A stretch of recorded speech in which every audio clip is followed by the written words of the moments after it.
Эти бетонные плиты весом в 7 тонн строительная техника выгружает без всякого труда. Они-то и будут как раз служить тем самым звеном, объединяющим дорожное полотно с пролетным строением моста, рассказывает Александр Коваленко. По его словам, здесь, на участке пикета 1644 или возле так называемого Магасовского круга, основные этапы возведения объекта уже позади, и работы близятся к завершению. Сооружено 4 подпорных стены, 3 опоры основного моста и 2 пролетных строения.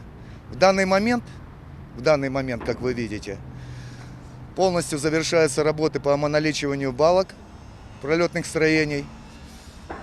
Дальнейшее движение по завершению работ – это укладка выравнивающего слоя и установка барьерного ограждения. Говоря уже о пройденных этапах по сооружению моста, нужно отметить, что эти громадные балки весом в 60 тонн и длиной в 33 метра на 2 пролетных строениях специалисты объединили каркасом и дальше занялись укладкой бетонной смеси. И поэтому объект сейчас столь же безопасен и долговечен, сколь внушителен по своим размерам. А уже поднявшись на 7 метров выше, можно застать специалистов-монтажников за работой, среди которых и Вячеслав Науменко. Он уже около 20 лет занимается исключительно сооружениями мостов. Сейчас он занят установкой так называемых деформационных швов.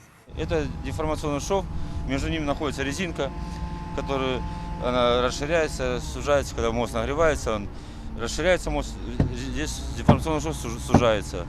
Когда остывает холодным, он расширяется. Здесь стоит резинка, чтобы туда ничего не попадало, это все как. То есть это для мягкого въезда, да? Да, для мягкого въезда.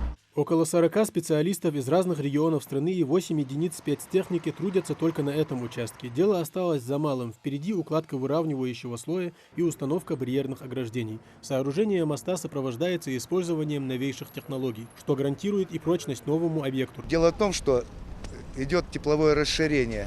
В зимнее время сужение балок, в летнее расширение.